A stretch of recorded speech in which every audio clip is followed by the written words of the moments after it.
BRS working president మాజీ మంత్రి కేటీఆర్ను arrest చేస్తారంటూ కూడా గత అర్ధరాత్రి నుంచి అయితే హైడ్రామా నడుస్తుంది. ఇప్పటికే ఆయన నివాసం వద్దకు చేరుకున్న బీఆర్ఎస్ శ్రేణులు పెద్ద ఎత్తున ఆందోళన చేస్తున్నాయి. జై కేటీఆర్ అంటూ కూడా నినాదాలు చేస్తున్న పరిస్థితి అయితే ఉంది. అలాగే బీఆర్ఎస్ భవన్కు పెద్ద ఎత్తున ఆ పార్టీ శ్రేణులు కానీ, ఆ పార్టీ మాజీ ఎమ్మెల్యేలు, మాజీ ఎంపీలు, అలాగే బీఆర్ఎస్కు సంబంధించిన కీలకమైన నేతలంతా కూడా ఇక్కడకు చేరుకుంటున్న పరిస్థితి అయితే ఉంది. ముఖ్యంగా లగిచెర్ల ఘటనలో కేటీఆర్ ప్రమేయం ఉంది, కేటీఆర్ ఈ కుట్రకోణంలో కేటీఆర్ది కూడా భాగం ఉందని చెప్పి పోలీసులు భావిస్తున్నారు. సో ఇలాంటి తరుణంలో కేటీఆర్ను అరెస్ట్ చేస్తారంటూ కూడా పెద్ద ఎత్తున ఊహాగానాలు వస్తున్నాయి. అసలు నిజంగా ఏం జరుగుతుంది? కేటీఆర్ను అరెస్ట్ చేయబోతున్నారు. నిజంగా లగిచెర్ల ఘటనలో పట్నం నరేందర్ రెడ్డితో కేటీఆర్ మాట్లాడారా? అసలు ఏం జరిగింది? ఇలాంటి విషయాలన్నీ తెలుసుకుందాం. ప్రస్తుతం మనతో బీఆర్ఎస్ నేత మాజీ ఎమ్మెల్యే బొల్లం మల్లయ్య యాదవ్ ఉన్నారు. సార్ని అడిగి మరిన్ని విషయాలు తెలుసుకుందాం. సార్, ఏంటి సార్, గత అర్ధరాత్రి నుంచి చూస్తుంటే కేటీఆర్ని అరెస్ట్ చేస్తారంటూ కూడా వస్తుంది. ఇప్పటికే మనం చూసాం నందినగర్ ఆయన నివాసం వద్ద కూడా పెద్ద ఎత్తున శ్రేణులు వచ్చి ఆందోళన చేస్తున్న పరిస్థితి ఉంది. ఇప్పుడు బీఆర్ఎస్ భవన్లో చూస్తున్నాం మీ పార్టీ నేతలంతా కూడా ఇక్కడికి వచ్చి ఆందోళన చేస్తున్న పరిస్థితి ఉంది. ఆందోళన ఏం లేదు, కానీ అక్రమంగా ఏదో రకమైన నెపం మోపి అరెస్టుల పేరు మీద జైలుకు నెట్టాలనే ఆలోచన కేటీఆర్ గారి మీద ఈ ప్రభుత్వం ఏర్పడ్డ నాటి నుంచి ఈ రోజు వరకు జరుగుతూనే ఉంది. కాకపోతే దురదృష్టం ఏంటంటే వాళ్ళకి ఎక్కడ అవకాశం రావట్లేదు. ఆ ప్రయత్నంలో ప్రభుత్వం ఉంది. ఈరోజు ఏదో రకంగా నెపం నెట్టి అక్రమంగా అరెస్ట్ చేయాలనుకున్నా దానికేం పెద్ద అదిరేది బెదిరేది లేదు అని చెప్పేసి కేటీఆర్ గారు కూడా చెప్పారు. మా పార్టీ తరఫున కూడా చెప్తా ఉన్నాం. పెద్ద వాటి గురించి బెదిరింపులకి ఉడత ఊపులకు భయపడే వ్యక్తి అటు కేసీఆర్ గారు కాదు, ఆ రక్తం పంచుకున్న కేటీఆర్ గారు కూడా కాదు. అయితే లగిచెర్ల ఘటనలో కేటీఆర్ హస్తం ఉందని చెప్పి, ఇప్పటికే కేటీఆర్ ప్రమేయం ఉందని చెప్పి కూడా పోలీసులు అయితే ఒక నిర్ధారణకు వచ్చినట్లు తెలుస్తుంది. ఎందుకంటే పట్నం నరేందర్ రెడ్డితో దాదాపు 6 సార్లు మాట్లాడినట్లు కూడా పోలీసులు అయితే గుర్తించారు. మరి పట్నం నరేందర్ రెడ్డి గారు మా పార్టీ నాయకుడు, వారికి కూడా కార్యనిర్వాహక అధ్యక్షుడు కేటీఆర్ గారు.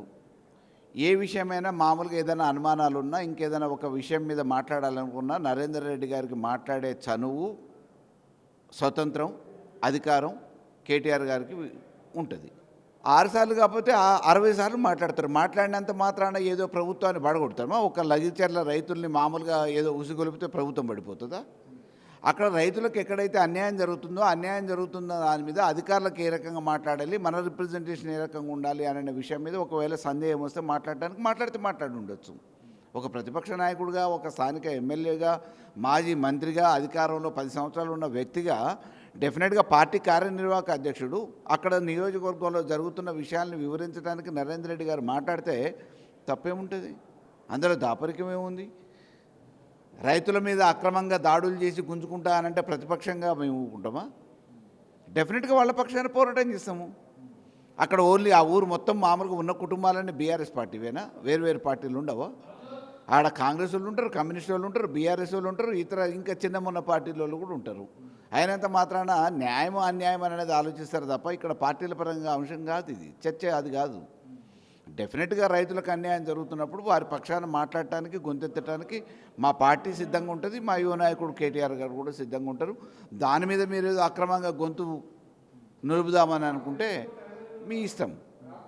అయితే ఉన్నతాధికారుల మీద దాడుల విషయంలో, ఆ దాడుల వెనక రైతులను ఉసుగొల్పడంలో బీఆర్ఎస్ ముఖ్యంగా కేటీఆర్ హస్తం ఉందని అని కూడా అంటున్నారు. అయితే అక్కడ ఇప్పుడు పోలీసులు దాదాపు 55 మందిని అయితే అరెస్ట్ చేశారు. వారిలో ఎవరు చాలామంది రైతులు లేరు, వాళ్ళకి కనీసం భూమి కూడా లేదు. ఎందుకంటే ముఖ్యంగా మీ పార్టీ యాక్టివిస్టు సురేష్ అనే అతను ఉన్నారు, అతనికి ఒక సెంటు భూమి కూడా లేదు. కేవలం ఇది రెచ్చగొట్టడానికి, ఉసుగొల్పేందుకు రైతుల్ని అని చెప్పి కూడా అంటున్నారు. మరి ఆయనకు లేకపోతే ఆయన బంధువులకు ఉంటుంది, సంబంధించిన గ్రామస్తులకు ఉంటుంది. గ్రామస్తులందరూ కూడా కుటుంబ సభ్యులుగానే భావించే సాంప్రదాయం మన తెలంగాణలో ఉంది. ఆయన రాజకీయాలలో ఉన్నాడని మీరే చెప్తున్నారు.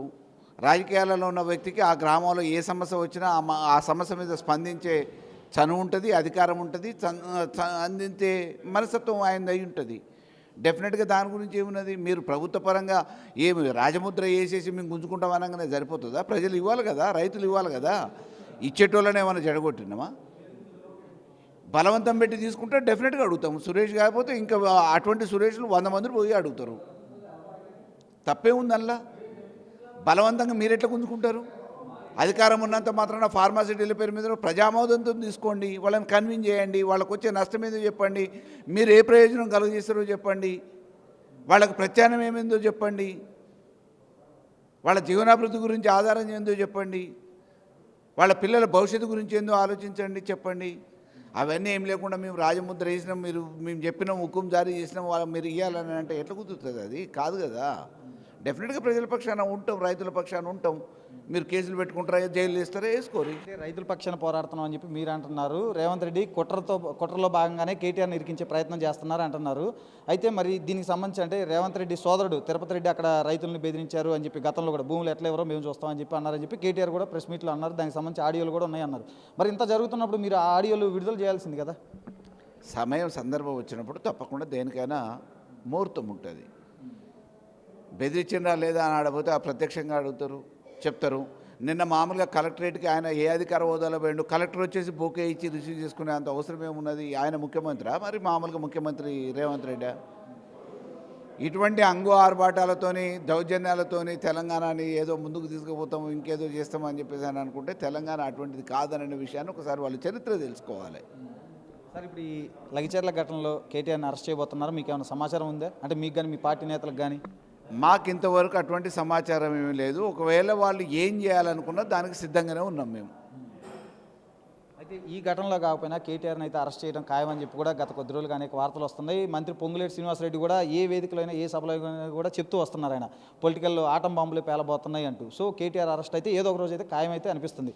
అయితే ఫార్ములా ఈ రేసింగ్ వ్యవహారంలో అయితే అది క్లియర్గా కనిపిస్తుంది, అంటే ఆయన అరెస్ట్ చేస్తారు అని.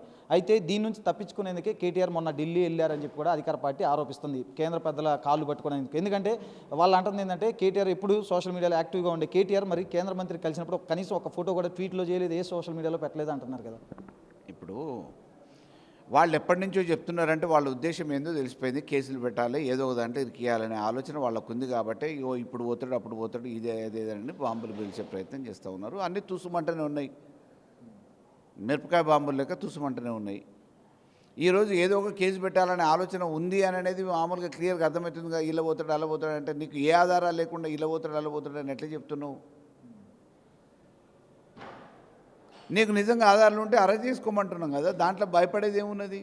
దానికి చట్టం ఉంది కదా. పొంగులేటి ఏమన్నా అఫీషియల్ స్పోక్స్మెనా ఈ సిబిఐ తరపునో లేకపోతే ఈడీల తరపునో లేకపోతే పోలీసు వ్యవస్థ తరపునో? ఆయన మంత్రిగా మామూలుగా అరెస్ట్ చేయాలా వద్దా అని అనేది ఆయన నిర్ణయం చేసేది. ముందస్తుగానే మామూలుగా ఏ ఆధారాలు లేకుండా ఎట్లా మాట్లాడిండు? అసలు పొంగులేటిని అరెస్ట్ చేయాలి, ఇప్పుడు జైలుకు పంపించాలి. అధికారాన్ని దుర్వినియోగం చేసుకుంటూ అక్రమంగా కేసులు పెట్టాలని చెప్పేసి బెదిరించే ప్రయత్నం చేసిందని చెప్పేసి ఇవాళ పొంగులేటిని అరెస్ట్ చేయాలి. అంటే మంత్రి పదవి హోదాలో మంత్రి పదవి ఉంది కదా అని చెప్పేసి బెదిరింపులతోని మామూలుగా ఇవి అవి అనే లీకుల పేరు మీద బెదిరించే చర్యలు కాదా అవి? అధికారం ఉన్నంత మాత్రాన ఎవరిని పడితే వాళ్ళని ఎట్లా పడితే అట్లా అరెస్ట్ చేస్తానంటే ఇక ఇక్కడ చట్టాలు న్యాయాలు ఏం లేవైంది. న్యాయ వ్యవస్థ ఉంది కదా, ప్రజాస్వామ్యం, ప్రజలు ఉన్నారు కదా, న్యాయ నిర్ణేతలు. కాబట్టి డెఫినెట్గా ఏదో అధికారం ఉంది కదా అక్రమంగా దాన్ని వాడుకొని ఇష్టం వచ్చినట్టు అడ్డగోలు వ్యవహారం చేస్తామనంటే రేపు ఈ శిక్ష కూడా అనుభవించక తప్పదు వాళ్ళకి.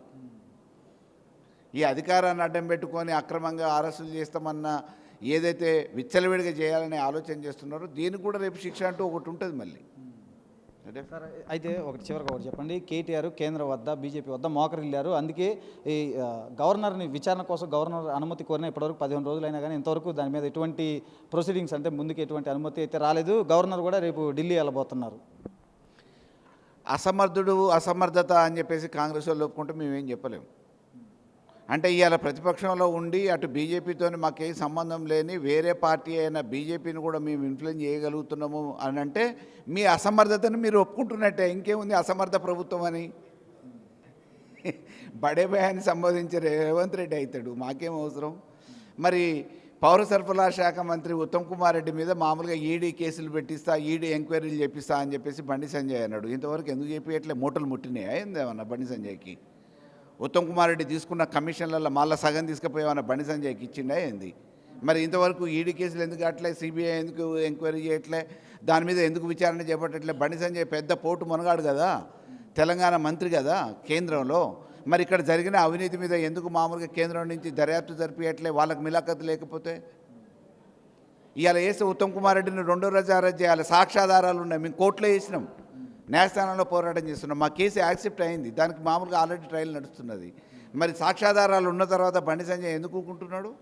వాళ్ళకు ఒప్పందాలు ఉన్నాయి, బడే బాయ్ అని చెప్పేసి మచ్చిక చేసుకునే ప్రయత్నంలో రేవంత్ రెడ్డి ఉన్నాడు. సార్ ఒక క్లారిటీ అయితే ఇవ్వండి చివరిగా, ఎందుకంటే మీరేమో కాంగ్రెస్ బీజేపీ ఒకటే అంటున్నారు, కాంగ్రెస్ వాళ్ళు ఏమో బీజేపీ బీఆర్ఎస్ ఒకటే అంటున్నారు, ఆ ఎన్నికలప్పుడు కూడా ఇదే జరిగిందని చెప్పి వాళ్ళు అంటున్నారు.